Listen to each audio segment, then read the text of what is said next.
Welcome to Tutor Boot, where each week I'm joined by thought leaders to talk about news related to the world of work. We toot what we like and we boot what we don't like.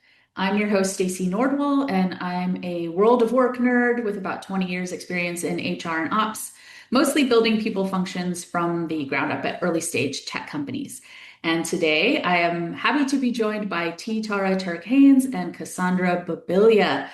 Welcome, y'all. Hello, Hello, welcome to hello. This feels like us. coming back home, honestly, I because know. we're not new to Tutor Boot. Let's say welcome back to us. Yes, welcome back. I love that. I do love that it feels like a home because this is, you two are some of the just most brilliant minds that I know, and getting to talk to you is so much fun and such a privilege. So if this feels And like a place likewise. you like to keep coming back, like I'm thrilled. That's And absolutely likewise, you have the best questions. This is the best experience. So thank you, Stacy, for having us. Agreed. awesome. And before we dive in, because we're going to get into things pretty deep pretty quickly, I just want to give you all a chance for folks who don't know you to introduce yourselves. Tara, would you like to start? Yes, I'm Tara Turk-Haynes. I own Equity Activations. We are a consulting company that helps companies embed equity into their everyday operations. We also provide recruiting services. We do audits on your employee engagement programs. We upskill your teams, all the things that keep your business alive as the world continues to evolve. And I've been in house for over 15 plus years. I am also a playwright and I am also a first generation college graduate and I am first generation corporate worker. So all of this kind of informs the stuff I do. Fabulous. And Cassandra. Hey, y'all. I'm Cassandra Babilya. I am the founder of Cassandra and Co., Yes. formerly known as the creator of Make Work Suck Less. So I am a mom of two. I am a communications leader in tech and former CIA. So what Cassandra and Co. has been focusing on lately is helping federal workers make the transition from federal service to the private sector. As y'all know, 2025 has been a banner year for people needing to make that transition. So that's where my head is at right now. Tara, I'm also a first generation college graduate and first generation corporate employee. I did I not have know a that. yeah, I hadn't thought about it either. I love this. I love it. I love it. All right, and that's some of the things in terms of federal workers for sure we're going to dig into today. So, like I said, I'm grateful that you're here, excited to dig into this conversation. I'm going to lay a little bit of groundwork before, but we're heading in quick. We're going to get deep into this conversation quickly. Um, because since the beginning of the year, we have seen anywhere, I think the numbers, I've seen different numbers, but from 300 to 400,000 Black women have been pushed out of the US workforce. And I want Mhm. to say it that way because some of the articles that I've seen are like they've left the workforce, which makes it seem like they are, choosing to leave, which is not really what's happening. So they've been pushed out of the workforce. I've seen recent numbers that the unemployment rate for Black women is now up to over 7%, which is unique. That is a unique unemployment rate that is not observed among other groups of women or Black men.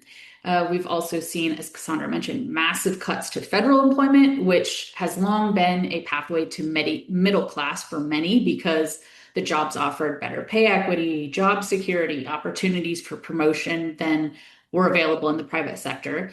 Those cuts are disproportionately impacting Black women. We're seeing DEI programs be dismantled since the beginning of the year. In particular, I think it was happening before that, but those jobs within those departments have been cut, which again appears to be disproportionately impacting Black women. And Black women have been raising the alarm. They're telling Mhm. people to pay attention because they are kind of this continual economic canary in the coal mine. When things start happening to them, that's usually an early warning sign of broader economic problems coming for everyone else. They're also saying, "Hey, where's all the allies at that were just here a couple of years ago? Where did they go?" So I know deep sighs. coming from everyone. So Deep Songster is getting ready for a fight. All right, let's do it. she's doing some stretches. Releasing some tension, honestly. Yeah. So yes, I'm so incredibly grateful that you two have joined because I know these are topics you've been thinking about, that you have a lot of insight to share. So I wanted to start off just by saying or asking when at the beginning of the year, we were watching this pattern unfold. Black women pushed out of the workforce, federal jobs disappearing, DEI programs being gutted.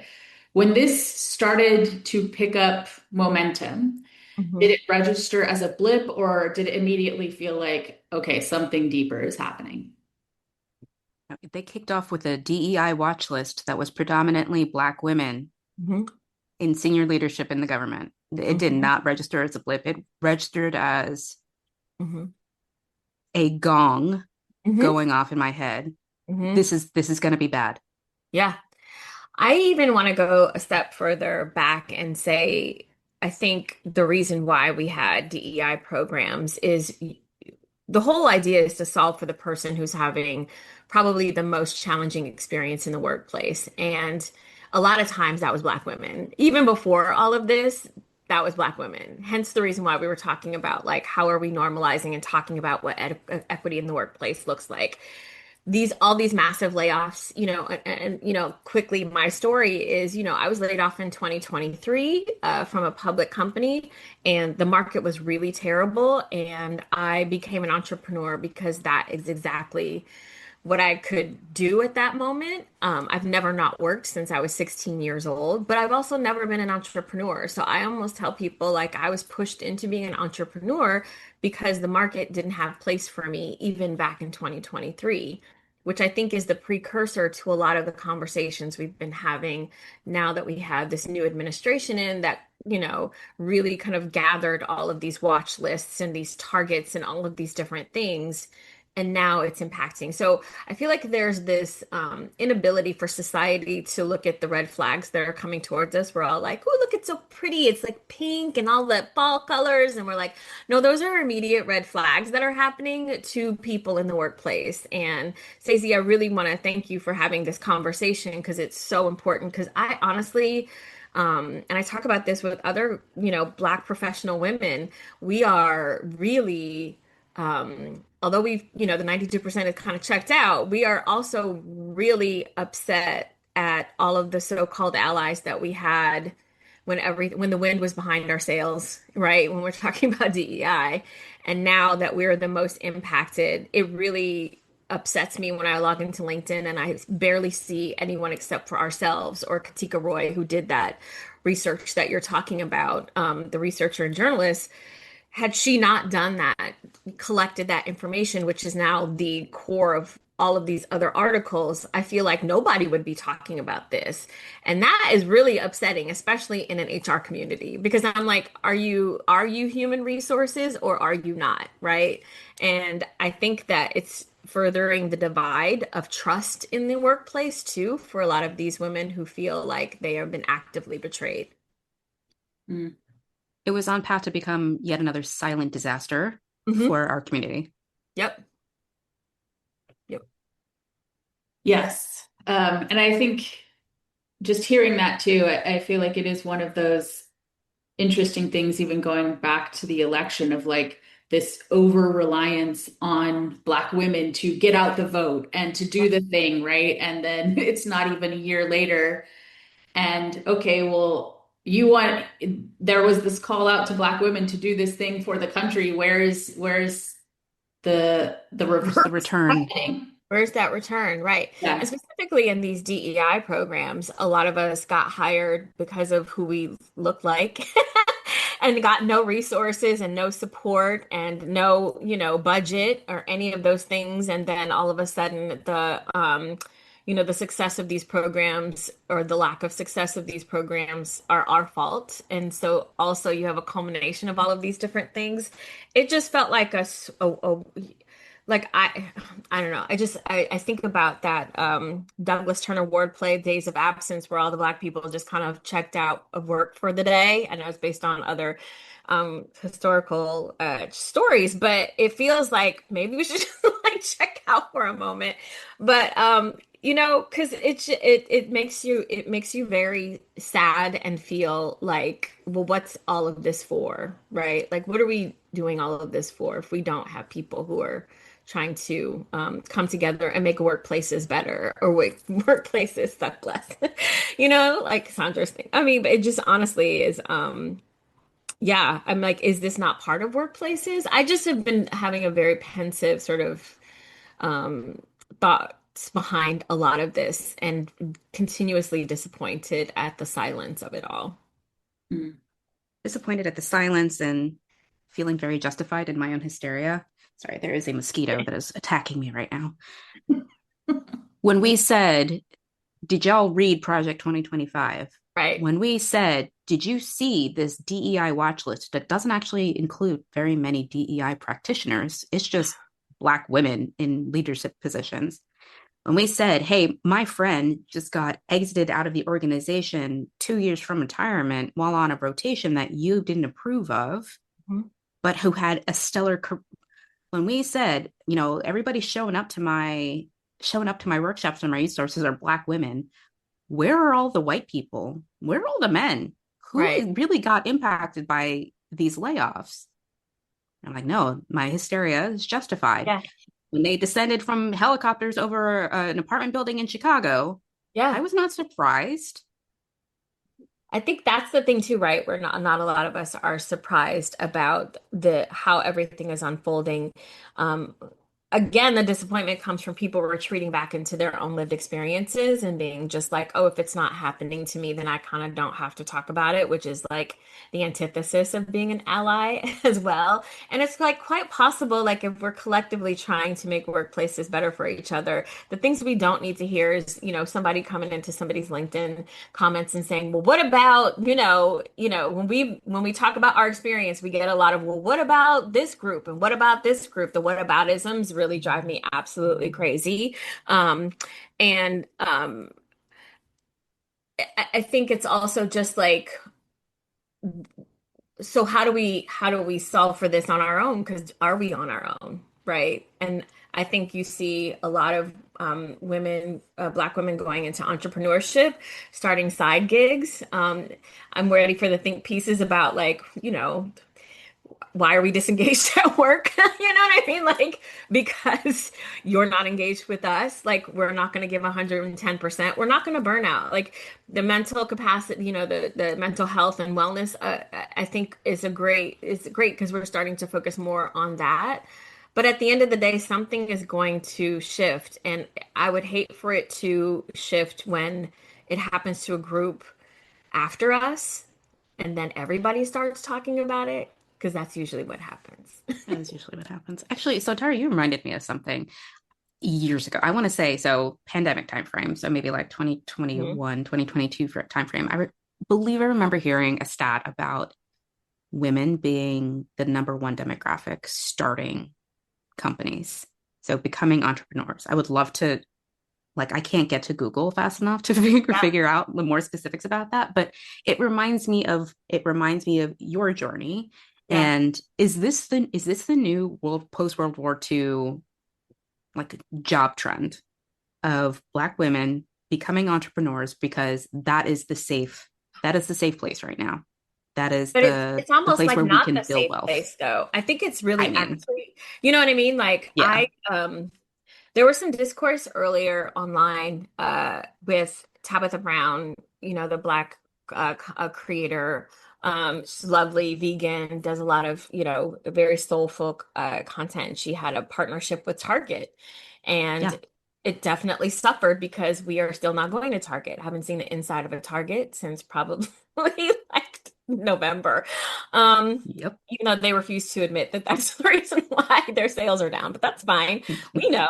And Tabitha was saying online a few months ago that caused quite a stir is just like um something about like making sure not everybody needs to be a full-time entrepreneur. It's okay to like have a day job and the reason why it causes stirs because this stat about 300 plus Black women pushed out of the workplace, and some people were like, "Hey, but there's no jobs for us." So like, essentially what she was saying is you can support your full-time dream with a job. It's just that the environment that she said it in is like we don't have jobs to support that full-time dream right now. So we either have to make that full-time dream work or we still have to like not put that dream on pause. So everything for me is connected, right? Because it's like Hmm. if the economy is not accepting us as workers, it's already a challenge to accept us as entrepreneurs and already a challenge to accept us as consultants, right? Like the doors are all kind of half And open, we if we not know we ain't getting really. funded. Exactly. There's no money available. So it's just that's the picture. I don't want to be super bleak about it, but I think we need to have like a conversation about like it's not if this isn't working, go over here. Over here sucks too. And over there sucks too. So like we need to figure out how it cannot be that way. And the only way we do that is if we have business leaders who are actually paying attention to what's happening, and we have HR leaders who pay attention to what's happening and say, "Oh wow, okay, wait, just because we're being targeted about DEI stuff doesn't mean we have to do a press release that we're hiring 300,000 Black women." You could just literally just be like, "Okay, let's put our DEI practices into play and build out a talent acquisition program that allows us to make sure we are capturing all of the great candidates that are out there, including the Black women who are being pushed out of the workforce, instead of just, the only thing I hear about is like shiny new tools like AI and how wonderful, they are in And we capturing. know how well that worked out for Exactly, a couple exactly. I would love companies for in the someone to news see the lately. stats on like what are the, what's this latest crop of demographic high crop, as a result of using automated tools, heavily relying on. I'm not saying that they're not great. I'm just saying like are they also at a detriment when we're trying to hire the people who are most impacted by this economy? Yeah. I want to kind of touch back on because I was about to go down the AI route and I'm like, no, that is another episode because I that will take over the entire 100%. episode. But I want to kind of go back to some of the things that you're talking about in terms of, that people don't seem to have this recognition Mhm. that if it's impacting Black women, it's coming for them too. Yeah. And so, and this we keep hearing the canary in the coal mine.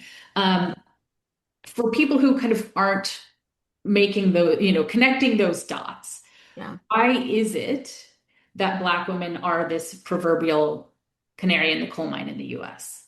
Why are It's a they? judgment of our culture. Hmm. It's a judgment of our culture and what we value and who we do not value. I think it's and it's this inability also for us to always contextualize history and the history of the country as well. If we think about, I'm just going to go back to even, I mean, you could go back to enslaved times, but let's just go even back to the suffrage movement. We have always been forced to make a decision between our race and our gender to our detriment, no matter what. So when Black women helped other women get the right to vote, we still didn't get that right to vote until 1960s. You know what I mean? It's just like we were very instrumental in again pushing a movement through that we did not benefit from until much later. And I always just feel like if you look at society, we're not complaining about this, but essentially we're always the canaries in the coal mine. We're the last to be hired sometimes. We're the last to be hired on the C-suite. I think the last stat I looked at, Fortune 500 companies, there's like two Black women, maybe now down to one, who are CEOs out of 500. You know what I'm saying? So like and we're the lowest, by the way. So like if you think about the standard demographics that we're always counting, we are still always the least in the room. We're still 2025, we're still sometimes the first. Like we have not made a lot of progress, and continuously, if you chart any kind of movement that we've had in workplaces, you're going to see that other groups have that experience right after us, and it's not the outrage is not the same. Like how can this be? You know what I mean? Like when it's us, it's just like, oh, that's fine. We see it in all parts of life. We see it in children, Hmm. missing children. What color the missing child is Hmm. has such an impact on whether or not they are found, whether someone is fighting to find them. Hmm. Yeah. I want to take to go back to some of the stats that I saw, and bring it a little bit back into kind of our community as well. And I mean that in terms of HR, our HR Hmm. folks. One of the things that jumped out to me from this Economic Policy Institute article by Valerie Wilson, which was called What's Behind Rising Unemployment for Black Workers, was that the largest job losses for women have occurred in professional and business services, manufacturing, and federal government. Uh, Hmm. Close to half of all workers in the federal government and professional business services are women. Black Hmm. women. And if we dig into that further, employment services, which is nearly 50% women, accounts for roughly 15% of the professional and business services industry. And the most common occupation is human resource worker. Hmm. Hmm. So this feels like incredibly bad news because that's more women that are being pushed out of the workforce. Though those are the roles that we would hope are trying to build equitability and stability inside of the organizations and make, good hiring practices, all of that kind of thing, good promotion practices. Um, and these are the roles that we know take a long time to come back. So it just feels kind of like a series of gut punches to me when I think about what does that mean for, our different communities? What does that mean for the workforce more broadly, that these are kind of the largest losses? Hmm. I mean, as a DEI practitioner, and someone who oversaw it internally, I will tell you that I think that um, there are some leaders who are struggling to understand what we were doing it all for. And that was to create equitable workplaces, meaning, there are a lot of people in the workplace who do not believe that they have a bias. They don't believe that they perform microaggressions like at all. And I do, some inclusive leadership and gathering workshops. And one of the things I say to you is like, it's not always somebody who's in a hood. It's not always somebody who comes out and says all these outrageous, very specific, poignant, like terrible bad words, very racist charged language. That is not what we are up against in the workplace. We are up against people who have a lot of biases that they've never unpacked in their lives. And we were trying as DEI professionals in the workplace to say, this is not the place for that. So you're going to have to unpack that once you are stepping in and becoming this product leader, this CFO, this accounts payable clerk, whatever you've got going on that makes you have this kind of judgment against this other person, it doesn't work here, right? You could work it out at home because I always tell people I can't change who you are personally, but I can tell you how you're supposed to show up at work. And these are the standards and boundaries that we have so that everybody has an ability to thrive in this workplace and has access to all the things that they need to be able to do that instead of just being like, oh, I'm just gonna go hire my golf buddy's, son into this open role that we have. And that process right there affects absolutely everybody, which is what I used to say. I'm like, if you're a veteran and you were going for this job and your boss hires this, kid who just graduated from Harvard, you're affected by that. That's DEI, right? It just so happens that a lot of those kind of microaggressions affect us more than other people because we have not, we still are dealing with people who have not unpacked the things that they were told at home, right?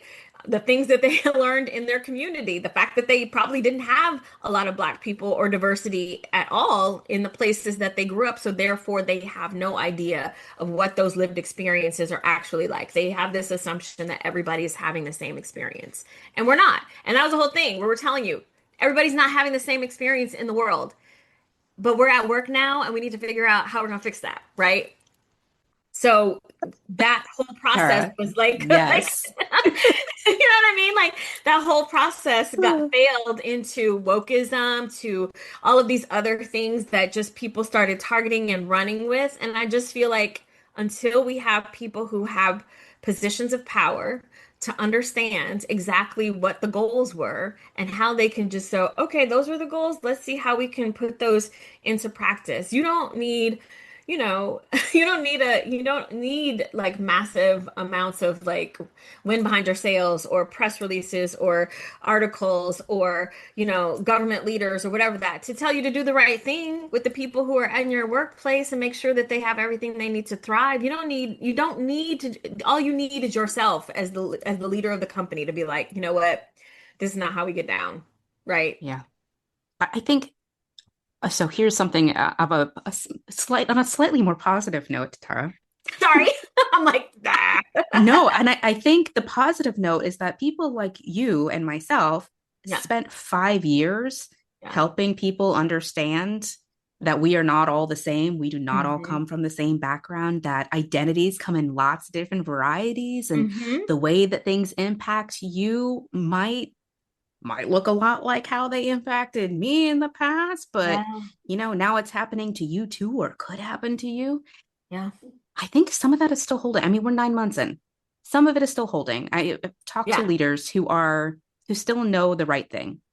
They're now working within a new set of boundaries and legal limitations and policy restrictions, and without the support of people like you and me. Yeah. But it's still holding. How long is it going to hold? But I want to introduce something, Stacey. And Cassandra, I know y'all saw this, the job hugging article that came out. Because I do think this is related, because I feel like people are afraid to rock the boat because they want to keep Yeah. the job that they have. And so therefore, it almost feels like any demonstration of allyship that goes against the environment will be at a detriment to their living. And so, therefore, they're going to job hug and they're going to be like, I can't do that right now. I'm so sorry. And I feel like a little bit of that's what's happening, right? I got to deprioritize that because it's not a priority of the organizations. As much as I would Yeah. love to do XYZ to help these, women, Black women who are, highest unemployment, I kind of can't do that right now. I'm gonna get in trouble. Yeah, I And that's think what I'm about. I mentioned this to you, Tara, at some point, and maybe I mentioned it in our group chat, but just this thought that maybe a couple of years ago, it was like everybody was just we're in an abundance mindset, and that's great. Yeah. But it's vanished, I understand, like I get it because when you don't, if you're thinking about can I pay my bills and feed my kids, like it is hard to be in an abundance mindset. Yeah. It can feel like you really have that tension there. There's something just randomly I wanted to read because a quote because I was reading on tyranny, Timothy Snyder's book, finishing Yeah. it last night. And I think this stuck out to me particularly for this conversation. He says, when Americans think of freedom, we usually imagine a contest between a lone individual and a powerful government. We tend to conclude that the individual should be empowered and the government kept at bay. This Hmm. is all well and good. But one element of freedom is the choice of associates, and one defense of freedom is the activity of groups to sustain their members. This is Hmm. why we should engage in activities that are of interest to us, our friends, our families. Hmm. So for me, it really speaks to that, like, we are not going to survive as individuals. We are only going to survive in community. We're only going It's hard to be brave on your own. Right. yeah, well, that's true too. Yeah. Yeah, I think there's this other thing too where it's just like we might have to come to terms with the fact that there are some people who are okay with, I'm okay if it happens to you, but not to me. Yeah. Like we have to I think collectively what I've been thinking about is like this idea that we all want the best for each other. And that's actually something that's not altogether true. And maybe there are more people who are okay with being like, I'm okay if it happens to you, but not to me, whether it's in the workplace or in, in society in general. There are people who are literally just like, I mean, I don't know what to tell you, right? Because when their hypocrisy, all of us see on the social medias that, the liberals debating the conservative and I don't even know if it's conservative. I think it's morphed into something else, but that's another show, is like this idea where we're just you're arguing a brick wall, and the only people who walk away are the people who actually care about other people. We're the ones who feel like we're exhausted. It's as if we're giving people information that they actually don't know, because some of them actually do know and they're actually okay with it. The Mhm. decision we need to make is that okay with workplaces and the future of work? And is that a sustainable business practice? Because I tell clients all the time, I'm like, this is about doing the right thing when we're talking about inclusion and equity, but this is also the fact that you are not going to be able to change how the world is sort of morphing into a more diverse place. So if your business is okay being homogenous, if you are okay just talking to, the people who look like you, for your business and accepting their money, that's great for you. Just know that those come with consequences at the end when you then, have decided to not like diversify your business. So for specifically bringing this back to to this conversation, if you're okay with Black women being most impacted by the workplace, then you should also be okay when our money doesn't spend with you. You should be fine. Are you going to be a target, or are you going to be, who's the one Costco. company that came out? Elf. I think Elf Cosmetics was like, nope, we're 10 toes deep into diversity. I don't know what everybody's talking about. That just makes good business sense. I'm about to go buy some Elf stuff. You know what I mean? Like that, this is how we're employees, but we're also consumers. Mhm. I agree. I agree. Are you going to be a Target? Or are you going to be Costco? Because I ain't been a Target in a long time. Right. But Tara, okay, Tara and Stacey, what is the playbook to get Right. there? Because in the long run, I think companies, organizations, brands are definitely going to discover that their limited view of consumerism is going to bite them in the butt in the long run. But until we Yeah. get there, we've got 300,000 Black women I out of know. work. hmm The playbook, I think what I've seen so far, which has been glorious, I have seen some Black women who have started their own jobs boards and communities. They've been sharing them with each other. I have seen, I think, there's one woman who read Katika Roy's article and started a fund for Black women, basically micro grants if you need them. Um, I have seen us show up for us in ways that not surprising, absolutely at all, but I think it's been inspiring, and that's been the glimmer of hope. But one thing I think people also need to understand is there is no situation that's permanent, right? So, like, this is really a temporary thing right now. Where do you want to be when the pendulum switches Switches back? Is back. the question. And do you want to do that now? Are you going to be proactive, which is a great business strategy, or reactive, which is a terrible business strategy? Are And you that's going to lead?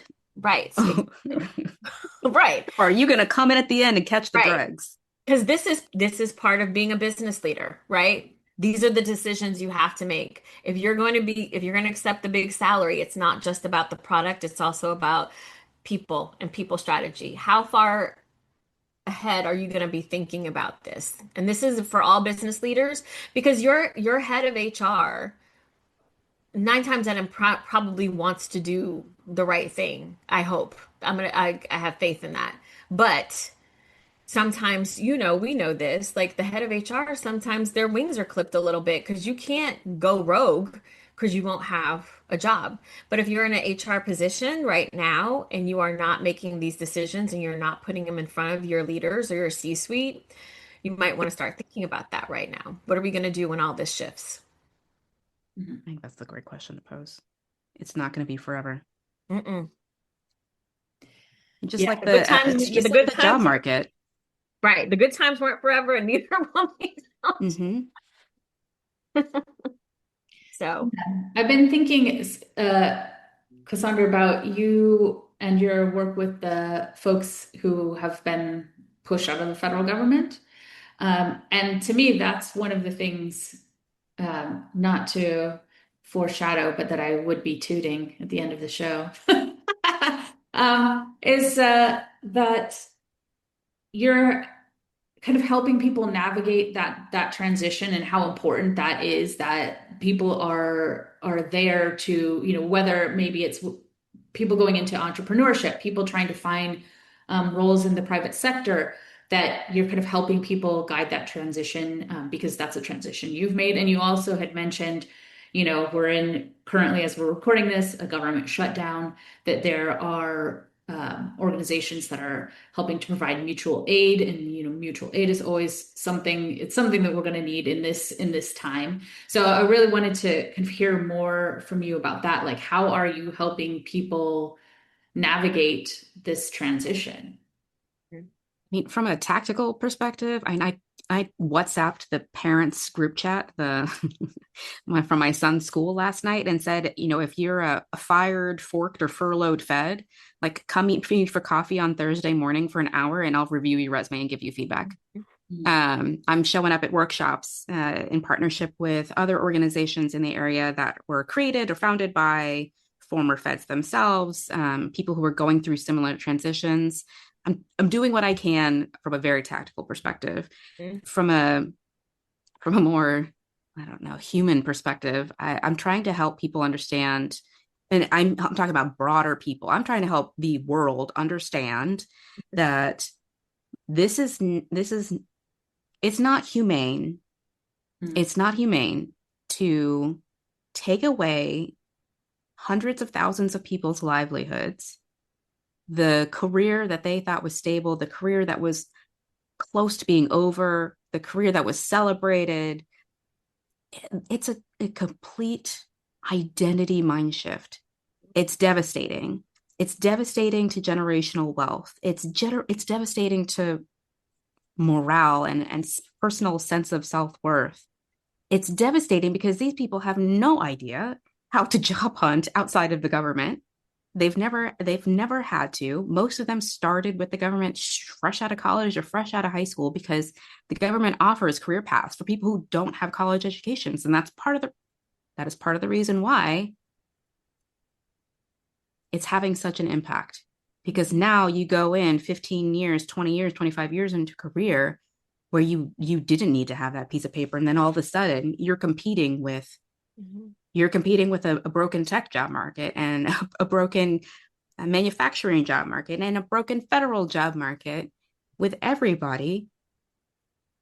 And you don't have the right words to use. You don't have the right background. You don't have the right experiences, or at least you think you don't. And no one's giving these folks a second chance. No one's giving them a second look. Mm-hmm. Mm-hmm.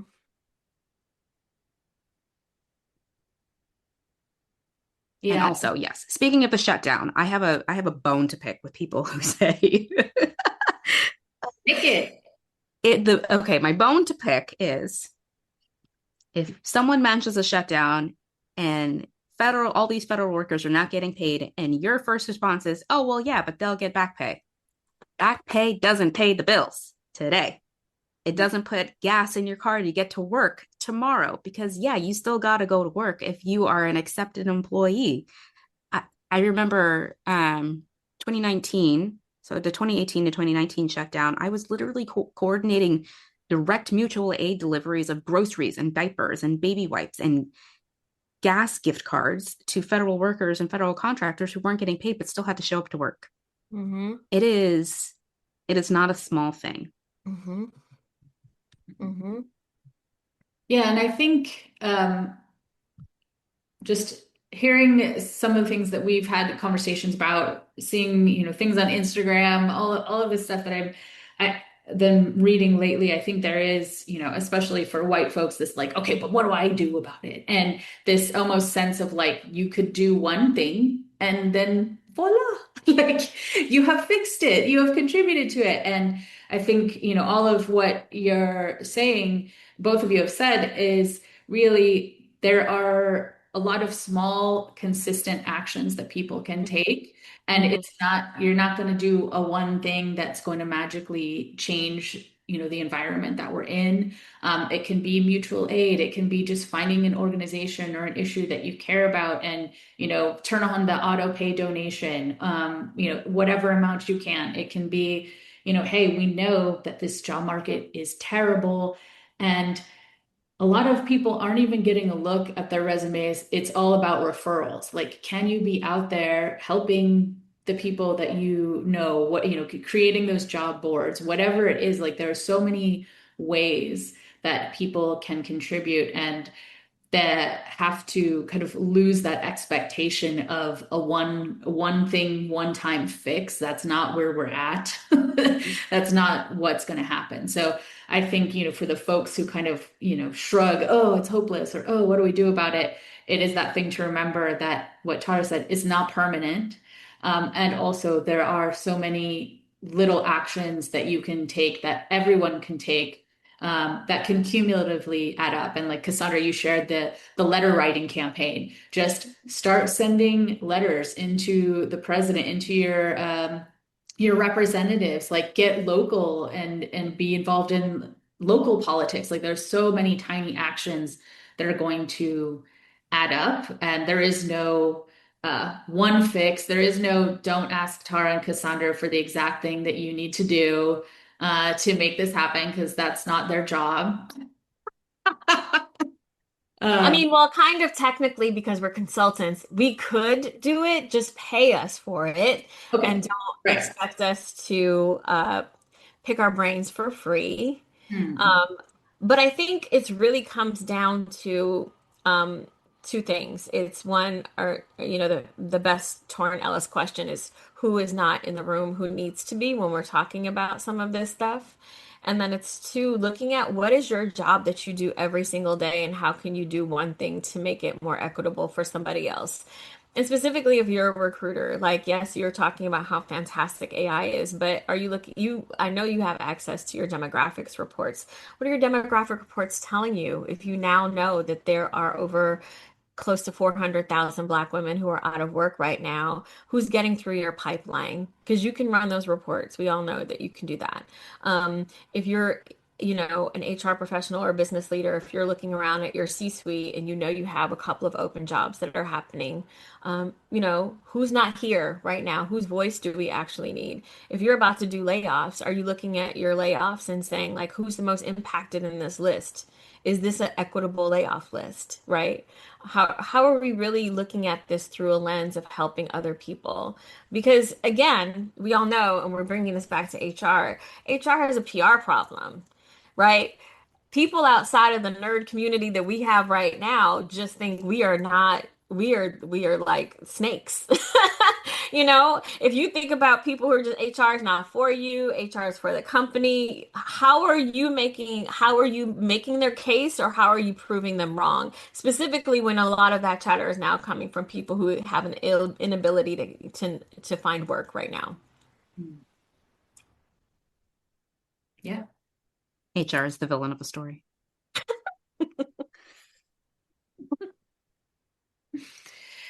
That's another session.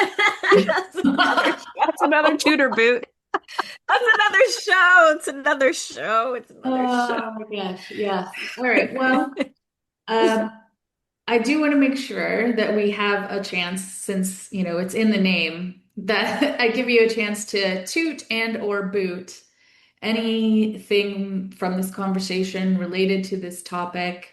You can do a toot and a boot. You can pick one.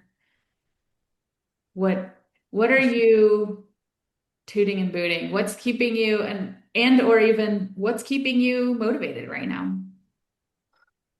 Hmm. Hmm. Um, okay, I'll go first. I'm gonna boot where we are right now. And this like this whole environment right now is a real big boot. And but we're in this because I feel like we were not paying attention. And I feel like it's fixable, right? And so I'm gonna toot a couple of things. I think one, I'm gonna toot Katika Roy because Katika did the research that now is the basis for what everybody is talking about. I'm gonna toot Valicia Butterfield is who I was talking about earlier, who actually created a fund for these Black women who needed micro grants. Valicia is an incredible leader, and um, the content that's coming out of this, I'm gonna toot like Minda Hart has a book out now about trust in the workplace, which I think is completely vital because this is not unrelated, right? So I think that, it's a phoenix issue for me. Like the boot, and then we've got all these lovely toots just coming out of the boot when Rising from the ashes. Yes. Cassandra, what Oh, about I you? like that. I mean, I had very similar thought. I mean, obviously this is all a boot. Like, look, I'm looking around the figurative world right now, although all I see is my bedroom. It is all a boot. Um, the toots that I'm going to call out are the small organizations, the individuals that I see who are joining in community and organizing and doing things big and small on an individual and group level to move us back towards some sort of sanity, to provide the people the support that they need.